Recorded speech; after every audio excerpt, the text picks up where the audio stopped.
projects. And then in 2010, I saw a need in the community, and that is that small business owners who are used to working brick and mortar, tangible goods, they needed to somehow go online and tell people to expand their market online, because you're limited to your local market unless you go online. Here are some of the well, that's my website. It's actually, I'm not a web designer. I keep telling people that I'm not a web designer. Right now, I don't have a budget to have Joseph do my website, but I hope someday to have that budget. But he's not expensive, I just want to tell you that. He's very, very competitive. But anyway, this is my website, and it's I market to small business owners as well as people online who are trying to develop businesses online that are strictly online businesses. So what was that web address for that? Simple Internet Strategies. It's on your presentation. The web address. Some of my clients, this is a blog that I did for Monica O'Reilly at Fit for Life Fitness Center. And I actually did create this blog. I used a premium theme for it. I did a little bit of the content. You want to go check it out? This is, Stephanie mentioned Susan Merrill. I don't know if you guys know Susan Merrill, but she does cookbooks. And I helped her. It's actually, I created this. It's on the WordPress platform. I created this to help her promote the tutorial. And I was going to add one thing for Susan Merrill. yes. And for example, over at the Seed, I do on the first Friday of every month, I do a startup for companies. Or if there's something we're looking at just testing an idea or testing a program, and that's the first Friday of the month at the Seed. I include her at the end of the program because to me, the word bookkeeping is religion, and when it comes to a business. If you don't you don't protect those books, you're gonna meet trouble. It's just that's the way it is. There's something about it. So these are ways of helping each other in the referral business, in the communication business. So. Okay, this is another one of my clients, Carolyn Luker. She does. She helps with people who are moving on they're going into retirement age, and so she has a blog, and I helped her do some keyword research, helped her develop some content, and I actually just had a how-to blog, how to do keyword research for her blog post. So I'm here to tell you how to connect with more customers online, and if you don't mind, if you can just write your questions down, and then I can cover them after I'm done. Okay, so the purpose of the internet has always been to inform each other, to communicate with each other, right? That's how it started, and that's how we use it for business. Business is discovering the power of the internet. So the tools we use are our website and our blogs, and of course social media. So website, some people ask me, why do I need a blog when I already have a website? And this kind of speaks to your problem that you had about people not finding things on your website. A website is a place where it's static. Content rarely changes. The person who changes is the company changes the content. Nobody from outside changes the content. A blog is based on user-generated content, and it's also dynamic. It changes all the time based on who's contributing to the blog. That can be a good thing, a bad thing, so you want to make sure that you moderate your comments. You talk to your IT person on how to do that. Okay. So why do you want to blog when you have a website? Well, it's it's a way to communicate timely information to your customers about your products and services. The 20th century consumer, we've already talked about this, Dominic has mentioned it, they're very active. They want to make informed decisions about their purchases and investments. Like Dominic was saying, a dollar is a lot harder to work to get a dollar nowadays. So they want to make sure that their dollar is well spent. So they want to make informed decisions. That's where they go on the internet to do research. And you want to be found on the internet when they're doing research. They also want to have accountability. They want people who they are going to buy from, they want to have accountability with those people. They want to know that they can ask questions, and they want to know that they're going to get support if they buy from you. So the 21st century consumer uses 21st century tools, and so a blog will allow you to connect with your customer on all these levels.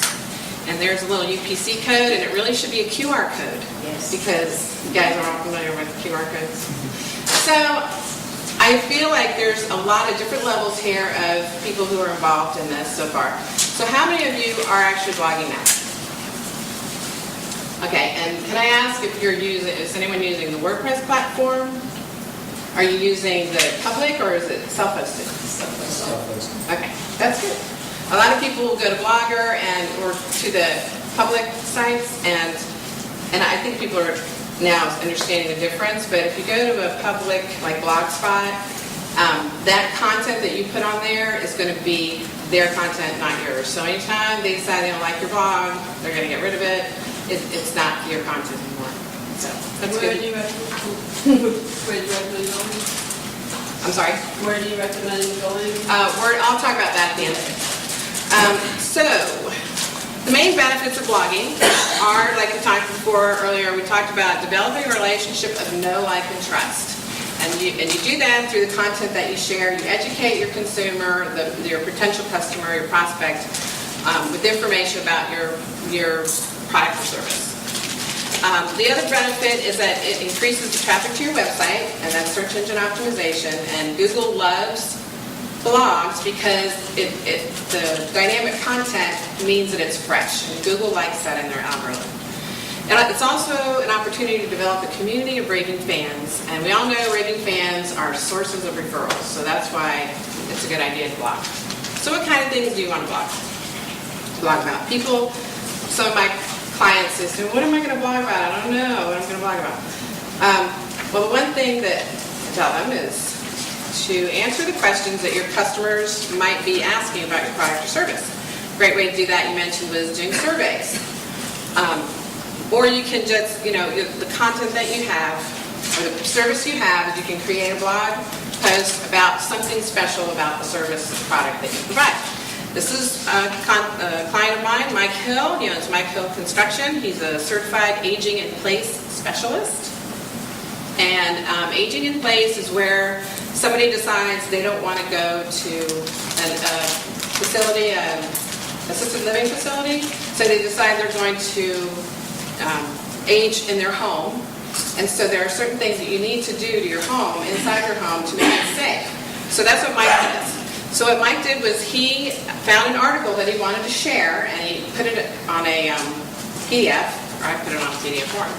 And then I wrote a little blog post here that introduced that piece of information so that anyone who's doing research on aging in place, that's a key word, they would find Mike Hill's, especially in Gainesville, because Mike has already had his website optimized. So somebody does keyword research for aging in place in Gainesville, and they find this, and so they read all this, they get all the information they need. They realize, I don't really think there are a lot of aging in place specialists in Gainesville. So here they have Mike Hill, they can give him a call. And you see that the blog is attached to the website. So they come in, they have this keyword research, right? They come in through Google, they find the blog, they read the article, they download the PDF, and then they see, oh, he does home maintenance. Oh, he does handicap accessibility. Oh, he has this other thing about how to clean your home siding. So the way to get people to see the rest of your website is to get them in with keyword research, Google, blog, website. And the end result of all this is that they hire Mike. That's the whole goal. So the other thing that you would want to blog about is give an expert opinion on a new technology or a newsworthy item in your industry. Something happened the other day. Gainesville was listed as the #3 market for real estate investors. So Bossart did a blog post on this the next day. So anybody who is searching for, maybe they read this article, oh, Gainesville real estate investors, or Gainesville Inman News, which is the source. You find the keywords, you do search, and you end up coming up with this blog post over at Bossart. Again, same thing. They have this article. Hopefully they're commenting on the fact that the real estate investment is good. They're not going to use this to sell. They're going to use this to talk about their services that they provide. They're going to talk whatever specialty or expertise they can offer somebody who is wanting to read this article. That's what they want to include in their blog post. They want to give their expert opinion. They want to give their advice. You don't want to sell. Okay, so now that you've got your blog, you know what kind of content you want. How do you promote your blog? Well, of course, you use the relevant social media channels. Facebook, Twitter, LinkedIn, and Google+, of course. These all have different audiences. If you have a Facebook business page, that's good. Stephanie covered that pretty well. Twitter is, well, I'm going to come back to Twitter.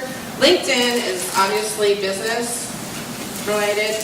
Google+, in my opinion, there's a lot of techie people on there right now. So if you have a tech product or a tech service that you think people might be interested in, I would be on Google+. Also, we have social bookmarking, and Dig was one of those on that list of tools I didn't see stumble upon.